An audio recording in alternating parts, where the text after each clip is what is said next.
വാർത്തകളിലേക്ക് വിശദമായി. രാഷ്ട്രപതി ദ്രൗപദി മുർമുവിന്റെ അഭിസംബോധനയോടെ പാർലമെന്റിന്റെ വർഷകാല സമ്മേളനത്തിന് തുടക്കമായി. ലോകം പ്രതീക്ഷയോടെ ഉറ്റുനോക്കുന്ന രാജ്യമായി ഇന്ത്യ മാറിയെന്നും സാധാരണക്കാരന്റെ പ്രശ്നങ്ങൾക്ക് ശാശ്വത പരിഹാരം കാണാൻ നിരന്തരം പ്രയത്നിക്കുന്ന സർക്കാരാണ് രാജ്യം ഭരിക്കുന്നതെന്നും രാഷ്ട്രപതി പറഞ്ഞു. उनके दिखाई मार्गों पर चलते हुए मेरी सरकार राष्ट्र निर्माण के कर्तव्य को पूरा करने में तत्परता से जुटी है। आज भारत में एक स्थिर, निडर, निर्णायक और बड़े सपनों के लिए काम करने वाली सरकार है।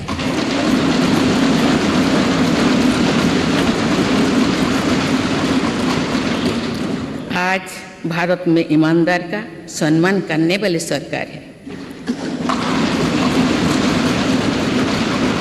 आज भारत में गरीबी को स्थायी समाधान और उनके स्थायी सशक्तिकरण के लिए काम करने वाली सरकार है। आज भारत में अभूतपूर्व स्पीड और स्केल पर काम करने वाली सरकार है। आज भारत में इनोवेशन और टेक्नोलॉजी के माध्यम से जन कल्याण को सर्वोपरि रखने वाली सरकार है। आज भारत में महिलाओं के सामने से हार बाधा को दूर करने वाली सरकार है। आज भारत में प्रगति के साथ ही प्रकृति का भी संरक्षण करने वाली सरकार है। आज भारत में विरासत के संरक्षण के साथ ही आधुनिकता को बढ़ावा देने वाली सरकार है। आज भारत में अपनी वैश्विक भूमिका को लेकर आत्मविश्वास से आगे बढ़ने वाली सरकार है। കേന്ദ്ര നേട്ടങ്ങൾ നയപ്രഖ്യാപന പ്രസംഗത്തിൽ എണ്ണിപ്പറഞ്ഞ രാഷ്ട്രപതി പ്രധാന നേട്ടം സ്ത്രീ ശാക്തീകരണമാണെന്നും രാഷ്ട്രപതി പറഞ്ഞു. मेरी सरकार की एक बहुत बड़ी उपलब्धि महिला सशक्तिकरण की रही है। इस संदर्भ में मुझे नारी शक्ति नामक एक प्रेरक कविता का स्मरण होता है, जिसे भारतीय साहित्य की आज से लगभग 100 वर्ष पहले उन्होंने ये उद्घोष किया था। वसुंधरा तले भारत रमणी नुहे हीन नुहे दिन अमर कीर्ति कोटि जुगे केबे जगत नुहे बोलिना। अर्थात भारत की नारी पृथ्वी पर किसी की तुलना में ना तो हीन है ना दीन है। संपूर्ण जगत में उसकी अमर कीर्ति युगों युगों तक कभी लुप्त नहीं होगी, यानी सदैव बनी रहेगी। അതിർത്തികളിൽ ഇന്ത്യയുടെ സൈനിക ശേഷി കൂടുതൽ കരുത്താർജിച്ചു. കശ്മീരിൽ സമാധാനം പുനഃസ്ഥാപിച്ചു. മുത്തലാഖ് വിഷയത്തിലും സുപ്രധാന തീരുമാനമെടുക്കാൻ കഴിഞ്ഞുവെന്നും രാഷ്ട്രപതി പറഞ്ഞു. വിവരങ്ങളുമായി മനു ഭരത് ചേരുന്നു. മനു, സർക്കാരിന്റെ ഓരോ നേട്ടങ്ങളും എണ്ണിപ്പറഞ്ഞുള്ളതായിരുന്നു രാഷ്ട്രപതിയുടെ നയപ്രഖ്യാപനം. എന്തൊക്കെയാണ് ഏറ്റവും പ്രധാനപ്പെട്ട വിവരങ്ങൾ? മഹാത്മാ ബാസവേശ്വരന്റെ പ്രവൃത്തിയാണ് പ്രാർത്ഥന എന്ന വാക്കുകൾ ഉദ്ധരിച്ചാണ് രാഷ്ട്രപതി സർക്കാരിൻ്റെ വികസന നേട്ടങ്ങൾ എണ്ണിപ്പറഞ്ഞത്. ദ്രൗപദി മുർമു ഇരു സഭകളെയും അഭിസംബോധന ചെയ്തുകൊണ്ട് രാഷ്ട്രം യുവാക്കൾക്കിടയിലും സ്ത്രീകൾക്കിടയിലും നടത്തിയ പ്രവർത്തനങ്ങളെ സംബന്ധിച്ച് വ്യക്തമാക്കി. ലോകം പ്രതീക്ഷയോടെ ഇന്ത്യയെ ഉറ്റുനോക്കുന്നു. വിഭജിക്കുന്ന ശക്തികൾക്കിടയിൽ ഒന്നിപ്പിക്കുന്ന ശക്തിയായി ഇന്ത്യ മാറിയിരിക്കുന്നു എന്ന് ദ്രൗപദി മുർമു വ്യക്തമാക്കുന്നു. സാധാരണക്കാരൻ്റെ പ്രശ്നങ്ങൾക്ക് പരിഹാരം കാണാൻ രാജ്യത്തിന് കഴിയുന്നു. സർക്കാരിന് അതിനുവേണ്ടി നിരന്തരം പ്രയത്നിക്കുന്നു എന്ന് ദ്രൗപദി മുർമു വ്യക്തമാക്കി. രാജ്യം ആരോടും വിവേചനം കാണിക്കുന്നില്ല. ഭീകരതയെ ശക്തമായി നേരിട്ടു. മുത്തലാഖും മിന്നലാക്രമണവും ജമ്മു കശ്മീരിൻ്റെ പ്രത്യേക പദവി റദ്ദാക്കിയ വിഷയങ്ങളും ദ്രൗപദി മുർമു പരാമർശിച്ചു. എല്ലാ മേഖലകളിലും വികസനം സാധ്യമാക്കും. ദാരിദ്ര്യമില്ലാത്ത ഒരു ഇന്ത്യ കെട്ടിപ്പടുക്കുകയാണ് ലക്ഷ്യം. പ്രകൃതിയെ സംരക്ഷിച്ചുകൊണ്ടാണ് രാജ്യം മുന്നോട്ട് പോകുന്നത്. കോവിഡ് കാലത്ത് നടത്തിയ പ്രവർത്തനങ്ങളെ സംബന്ധിച്ചും ദ്രൗപദി മുർമു വ്യക്തമാക്കി. എല്ലാവരിലേക്കും സഹായങ്ങൾ എത്തിക്കാൻ സർക്കാരിന് കഴിഞ്ഞു. പാവപ്പെട്ടവർക്ക് ചികിത്സ നൽകാൻ കഴിഞ്ഞു. ആദിവാസികളെയും പിന്നാക്ക വിഭാഗത്തിൽപ്പെട്ടവരെയും ചേർത്തുപിടിച്ച സർക്കാർ അവരെ സ്വപ്നം കാണാൻ പ്രാപ്തരാക്കിയെന്നും ദ്രൗപദി മുർമു പറഞ്ഞു. ശരി, മനു ഭരത്താണ് വിവരങ്ങൾ നൽകിയത്. ഇന്ത്യൻ സമ്പദ് വ്യവസ്ഥയെക്കുറിച്ച് ശുഭസൂചനയാണ് കേൾക്കുന്നതെന്ന് പ്രധാനമന്ത്രി നരേന്ദ്രമോദി. IMF റിപ്പോർട്ട് സൂചിപ്പിച്ചായിരുന്നു പ്രധാനമന്ത്രിയുടെ വാക്കുകൾ. സാധാരണക്കാരന്റെ പ്രതീക്ഷകളും അഭിലാഷങ്ങളും നിറവേറ്റുന്നതാകും ബജറ്റെന്ന് പ്രധാനമന്ത്രി പ്രതികരിച്ചു. ഈ വർഷം ഇന്ത്യയുടെ സാമ്പത്തിക വളർച്ചയിൽ നേരിയ കുറവുണ്ടാകുമെങ്കിലും അടുത്ത വർഷം വർദ്ധിക്കുമെന്നാണ് IMFന്റെ റിപ്പോർട്ട്.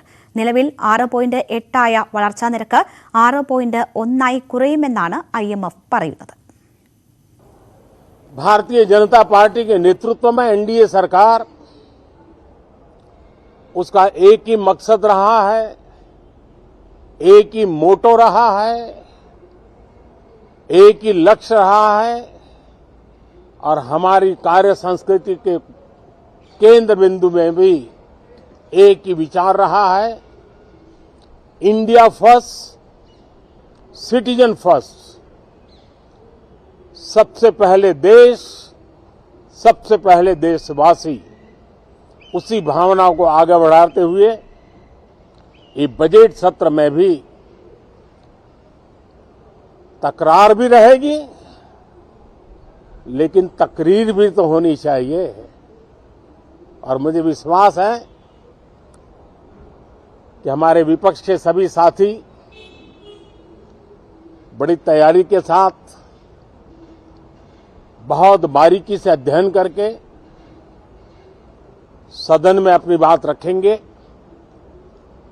सदन देश के नीति निर्धारण में बहुत ही अच्छी तरह से चर्चा करके अमृत निकालेगा, जो देश को काम आएगा। അടൂർ ഗോപാലകൃഷ്ണൻ KR നാരായണൻ ഇൻസ്റ്റിറ്റ്യൂട്ടിലെ ചെയർമാൻ സ്ഥാനം രാജിവെച്ചു. ഇല്ല, ഞാൻ അദ്ദേഹം അങ്ങനെ ആവശ്യപ്പെടാനുള്ള അവസരം കൊടുത്തില്ല. കാരണം ഞാൻ അദ്ദേഹത്തിനോട് വളരെ വിശദീകരിച്ച് സംസാരിച്ചു, ഇതിന്റെ കാരണങ്ങളെപ്പറ്റി വിശദീകരിച്ച് സംസാരിച്ചു. എന്ന് മാത്രമല്ല, ഞാൻ പ്രത്യേകം പറഞ്ഞൊരു കാര്യമുണ്ട്. ആ സ്ഥാപനം ബിൽഡ് ചെയ്ത് വലുതാക്കാനുള്ള ഒരു ശ്രമത്തിൽ അതിന്റെ ഭാഗമാക്കാൻ എനിക്കൊരു വലിയ ആഗ്രഹമായിരുന്നു. എനിക്കതിനുള്ള ആവേശമുണ്ടായിരുന്നു.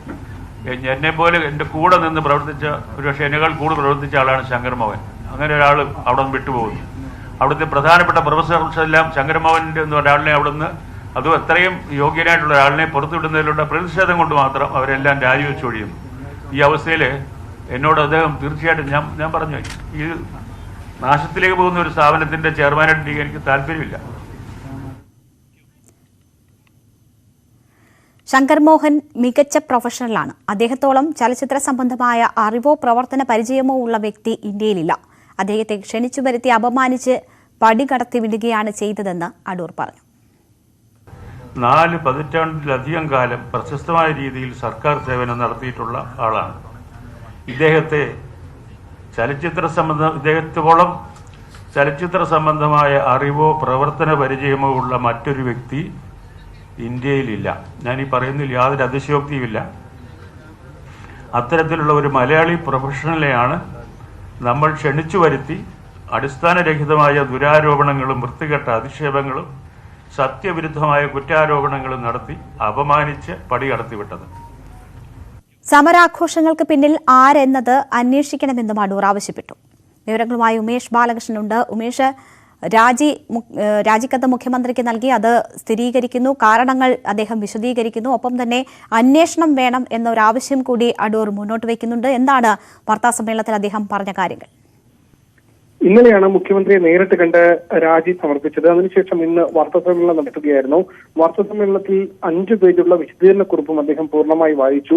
അതിൽ പൂർണ്ണമായി ശങ്കർമോഹനെ ന്യായീകരിക്കുകയാണ്, ശങ്കർമോഹന് പൂർണ്ണ പിന്തുണ നൽകുകയുമാണ് അടൂർ ഗോപാലകൃഷ്ണൻ. അതേസമയം വിദ്യാർത്ഥികൾ ഉന്നയിച്ച പരാതികൾ എല്ലാം തള്ളുന്നു. ജാതി വിവേചനം ഇൻസ്റ്റിറ്റ്യൂട്ടിൽ നടന്നിട്ടില്ല.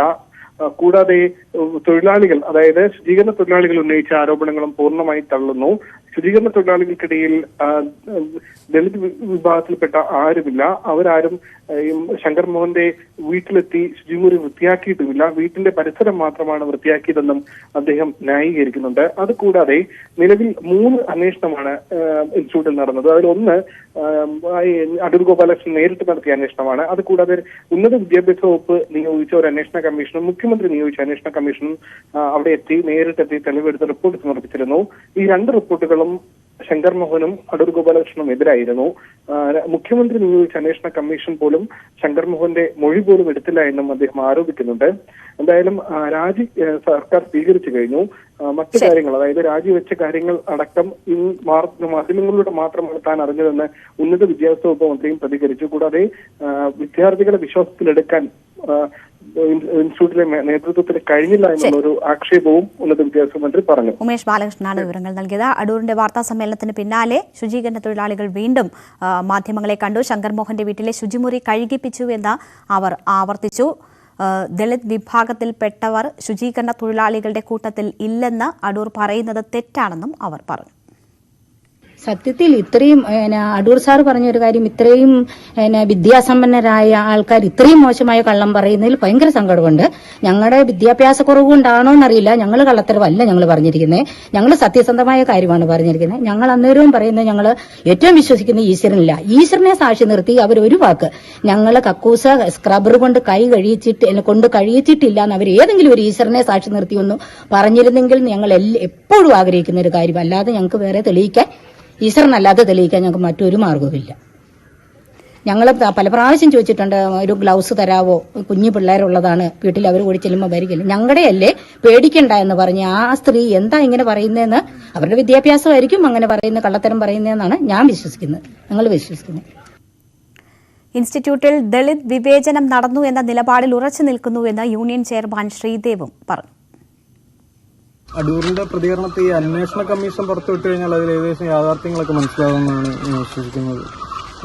കാര്യം ഇതുവരെ റിപ്പോർട്ടുകൾ പുറത്തു വന്നിട്ടില്ല. അപ്പോൾ ആ റിപ്പോർട്ടുകളെ തള്ളിക്കൊണ്ടാണല്ലോ അദ്ദേഹം ഇപ്പോൾ ഈ പ്രശ്നം നടത്തിയിട്ടുള്ളത്. അപ്പോൾ ഇപ്പം ഞങ്ങളതിനെ കൗണ്ടർ ആർഗ്യൂ ചെയ്യുന്നതിനെപ്പറ്റി നമ്മൾ ആ റിപ്പോർട്ട് പുറത്തു വന്നു കഴിഞ്ഞാൽ കറക്റ്റായിട്ട് അതിന്റെ ഡീറ്റെയിൽസ് രാജി സ്വാഗതം ചെയ്യുന്നുണ്ട്. നിങ്ങൾക്കെതിരായിട്ടുള്ള അന്വേഷണം വേണമെന്നാണ് അദ്ദേഹം ആവശ്യപ്പെട്ടത്. അക്കാര്യത്തിൽ ഇല്ല, അന്വേഷണം നടത്തിയാലും ഞങ്ങൾക്ക് പ്രശ്നമൊന്നുമില്ല. കാര്യം ഞങ്ങൾ അന്നും ഇന്ന് എപ്പോഴും പറയണത്, ഏത് തരത്തിലുള്ള അന്വേഷണം പോയാലും അത് എന്തെങ്കിലും പ്രശ്നമാണെങ്കിലും അത് അവർക്ക് എന്തെങ്കിലും പ്രശ്നം ഉണ്ടാവുകയാണെങ്കിലുള്ളൂ. ഞങ്ങൾക്ക് അതൊരു തരത്തിലൊരു പ്രശ്നം ഉണ്ടാകാൻ പോലും ഞങ്ങൾക്ക് 100% ഉറപ്പുണ്ട്. ഈ ശുചീകരണ തൊഴിലാളികളിൽ ദളിത് ആളുകളില്ല എന്നാണ് അദ്ദേഹത്തിന്റെ ആരോപണം. ശങ്കർ മോഹന്റെ വീട് ക്ലീൻ ചെയ്തിൽ അക്കാര്യങ്ങളും അതൊക്കെ ഫാബ്രിക്കേറ്റഡ് ആയിരുന്നു ഈ സമരം എന്നാണ് അദ്ദേഹത്തിന്റെ പ്രധാനപ്പെട്ട ആരോപണം. അതോ ഇപ്പോൾ ഈ ജാതി വിവേചനം എന്ന് പറയുമ്പോൾ അതിൽ 5 പേരിൽ ഒരാൾ OEC ആണ്. ആ OEC എന്ന് പറയുന്നത് ദളിത് വിഭാഗത്തിൽപ്പെട്ട ആളാണ്. ആ പുള്ളിക്കാരി ഇതുവരെ ജോലിക്ക് വിളിച്ചിട്ടില്ല. അപ്പോൾ അത് തന്നെ ഒരു ദളിത് വിവേചനം. അതല്ലാതെ ജാതി വിവേചനം അവിടെ നടക്കുന്നുണ്ട്. ഈ വരുന്ന ഈ കമ്മ്യൂണിറ്റി ഏതോ ആയിക്കോട്ടെ, അവരെ വിളിച്ച് അവരുടെ ജാതി ഏതാ, അവരുടെ ജോലി ഏതാ, അങ്ങനെ ചോദിക്കുമ്പോൾ അതൊരു വിവേചനപരമായ സമീപനം തന്നെയാണ്. അതൊരു പക്ഷെ മനസ്സിലാവാത്തതുകൊണ്ടായിരിക്കും അതൊരു വിവേചനമാണോ എന്ന് വിശ്വാസം. വിവേചനം എന്ന് പറയുമ്പോൾ ദളിത് വിവേചനം മാത്രമാണ് എന്ന് കരുതുന്നുണ്ടെന്ന് എനിക്ക് തോന്നുന്നു. സ്ഥാനമൊഴിയണമെന്ന് സർക്കാർ നിർദ്ദേശം നൽകിയിരുന്നില്ല എന്ന് ഉന്നത വിദ്യാഭ്യാസ മന്ത്രി ആർ ബിന്ദു. രാജി തീരുമാനം സ്വയം സ്വീകരിച്ചതാണ് സർക്കാർ. ശങ്കർ മോഹനെതിരെ ഒരു നടപടിയും സ്വീകരിച്ചില്ല. എന്തെങ്കിലും താൽപര്യങ്ങളുള്ളവരല്ല കമ്മീഷൻ അംഗങ്ങളെന്നും മന്ത്രി പറഞ്ഞു. യുവജന കമ്മീഷൻ അധ്യക്ഷ ചിന്ത ജെറോമിന്റെ ഗവേഷണ പ്രബന്ധ വിവാദത്തിൽ അന്വേഷണത്തിന് കേരള സർവകലാശാല. ഇതിനായി വിദഗ്ധ സമിതിയെ നിയമിച്ചേക്കും. വ്യാപകമായി പരാതി ഉയർന്ന സാഹചര്യത്തിൽ പ്രബന്ധം നേരിട്ടുള്ള പരിശോധനയ്ക്ക് വിധേയമാക്കാനാണ് നീക്കം.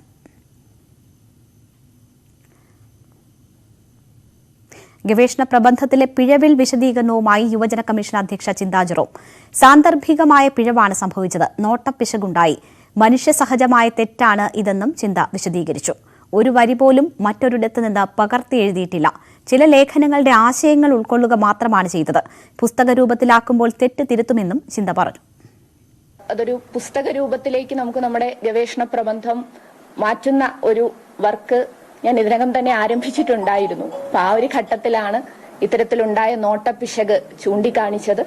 അതിനെ പൂർണ്ണമായ അർത്ഥത്തിൽ ആ പിശക് തിരുത്തി കൂടുതൽ കൃത്യവും വ്യക്തവുമായി തന്നെ അത്തരം കാര്യങ്ങൾ പരിശോധിച്ചുകൊണ്ടുള്ള ഒരു പുസ്തക രൂപത്തിലേക്ക് അത് മാറ്റുന്ന ഘട്ടത്തിൽ അത് ശ്രദ്ധിക്കും എന്നുള്ള ഭാഗമാണ്. അത് ആനുഷംഗികമായി ഉണ്ടായ ഒരു പരാമർശത്തെ പർവ്വതീകരിച്ചുകൊണ്ട് ആക്ഷേപങ്ങളും അധിക്ഷേപങ്ങളും വ്യക്തിഹത്യയും സ്ത്രീ എന്നുള്ള നിലയിലെ നമ്മുടെ ഐഡന്റിറ്റിയെ അല്ലെങ്കിൽ അത്തരത്തിൽ പോലും സ്ത്രീവിരുദ്ധമായ പരാമർശങ്ങളും ഒക്കെ കഴിഞ്ഞ കുറച്ച് ദിവസങ്ങളിൽ ഉണ്ടായിട്ടുണ്ട്. ചിന്താ ജെറോമിനെ പരിഹസിച്ച് PC ജോർജ് രംഗത്ത് വന്നു. പള്ളിക്കൂടത്ത് പോയി പഠിക്കണം പെണ്ണുപിള്ള, മനസ്സിലായോ? എന്നിട്ട് ഈ ബീച്ചിൽ കൊണ്ട് നടക്കണം. ഇതൊരു മോശമാണ്. ഇത് ഞാൻ നിങ്ങൾ തെറ്റത്തില്ല, ഞാൻ അവരോടുള്ള വിരോധം, എനിക്ക് ഒരു വിരോധമില്ല ആ കൊച്ചിനോട്. കാരണം ഒരു സഹോദരി കൊച്ചനിയത്തി. പക്ഷെ അവർ കൊടുക്കുന്ന മെസ്സേജ് എന്താ? ഇന്ന് EPJ കൊടുത്ത മെസ്സേജ് എന്താ? അങ്ങനെ ചെറുപ്പമല്ലേ അബദ്ധം പറ്റിപ്പോയതാണ്. അതെ, PhDക്ക് ഇടവേള.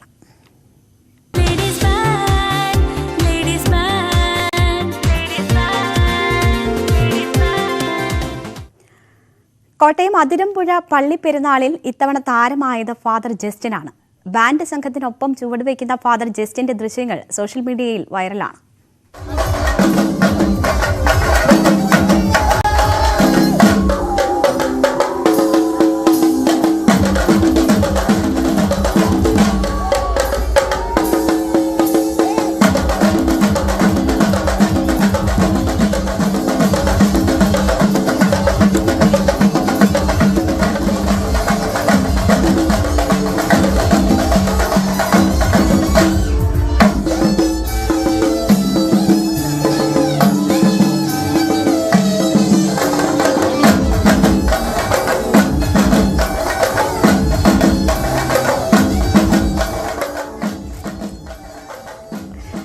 ഇപ്പോൾ ഫാദർ ജസ്റ്റിൻ നമുക്കൊപ്പം ടെലിഫോൺ ലൈൻ ചേരുകയാണ്. ഫാദർ, പള്ളിപ്പെരുന്നാൾ വാർത്തയേക്കാൾ വൈറലായിരിക്കുന്നത് ഫാദറിൻ്റെ ഈ ഡാൻസ് ആണ്. ആ വൈബിൽ ചുവട് വെച്ച് പോയതാണോ? ഡാൻസ് ഒക്കെ പഠിച്ചിട്ടുണ്ടോ? എന്താണ് ഇതിനെക്കുറിച്ച് പറയാനുള്ളത്? ചൂട് വെച്ച് പോയതൊന്നുമല്ല. ചൂട് വെച്ച് പോയതാണെന്ന് ചോദിച്ചാൽ ചൂട് വെച്ച് പോയതാണ്. നമ്മുടെ പള്ളിപ്പെരുന്നാളിനോടനുബന്ധിച്ച് ഇവിടെ ഒരു 24-ാം തീയതി വെടിക്കെട്ടും ഉള്ളതാണ്. അതിന് പകരമായിട്ടാണ് നമ്മളിന്ന് പരിപാടി വെച്ചത്. പക്ഷെ എന്നാൽ അൺഫോർച്ചുനേറ്റ്ലി അതൊരു മഴയായിപ്പോയി. മഴ ദിവസമായിരുന്നു. നമ്മുടെ പള്ളിയുടെ ഒരു ഷെഡിലേക്ക് പരിപാടി മാറ്റേണ്ടതായിട്ട് വന്നു.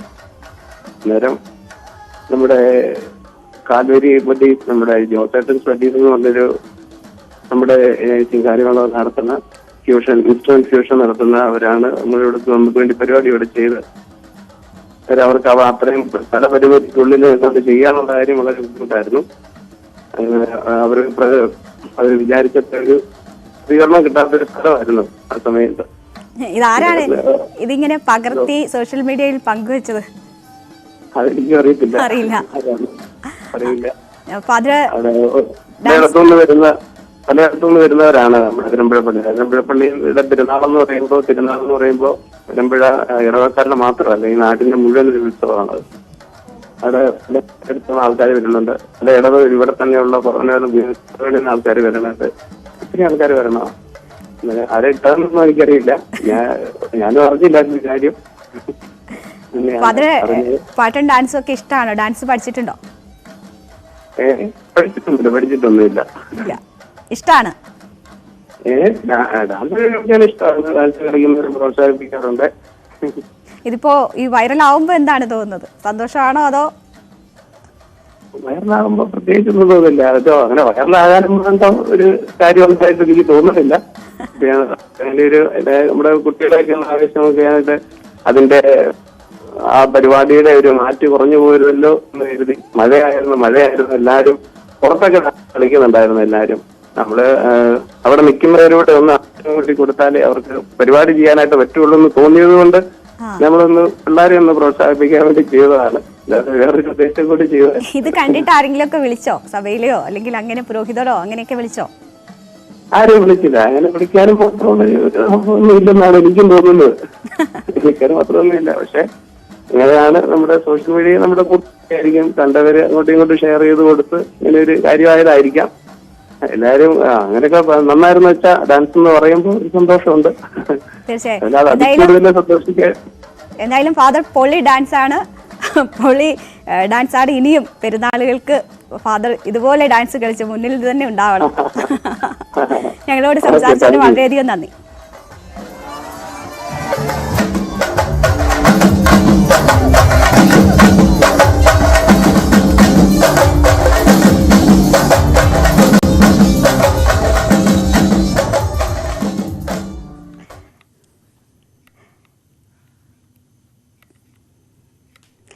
Bobby Chemmanur international jewellers Pattambi showroom Boby ചെമ്മണ്ണൂരും മമത മോഹൻദാസും ചേർന്ന് ഉദ്ഘാടനം ചെയ്തു. ഡയമണ്ട് സെഷൻ ഉദ്ഘാടനം VK ശ്രീകണ്ഠൻ MP നിർവഹിച്ചു. ഡയമണ്ട് ആദ്യ വിൽപ്പന മുഹമ്മദ് മോഹസിൻ MLAയും ഗോൾഡിന്റെ ആദ്യ വിൽപ്പന പട്ടാമ്പി മുനിസിപ്പൽ ചെയർപേഴ്സൺ O ലക്ഷ്മിക്കുട്ടിയും നിർവഹിച്ചു. പട്ടാമ്പിയിലെ തെരഞ്ഞെടുക്കപ്പെട്ട നിർധനരായ രോഗികൾക്കുള്ള ബോച്ചെ ഫാൻസ് ചാരിറ്റബിൾ ട്രസ്റ്റിന്റെ ധനസഹായം ചടങ്ങിൽ വിതരണം ചെയ്തു. ഉദ്ഘാടനം കാണാനെത്തിയവരിൽ നിന്നും നറുക്കെടുപ്പിലൂടെ തെരഞ്ഞെടുക്കപ്പെട്ട 5 പേർക്ക് സ്വർണ്ണ നാണയങ്ങൾ സമ്മാനമായി നൽകി. ആദ്യം പർച്ചേസ് ചെയ്യുന്ന 25 വിവാഹ പാർട്ടികൾക്ക് വജ്രമോതിരം സമ്മാനം. ലോകോത്തര ഡയമണ്ട് ആഭരണങ്ങളുടെ അത്യപൂർവ ശേഖരവും ഷോറൂമിൽ ഒരുക്കിയിരിക്കുന്നു. കൂടാതെ ഡയമണ്ട് ആഭരണങ്ങൾക്ക് പണിക്കൂലിയിൽ 50% വരെ കിഴിവും ലഭിക്കും.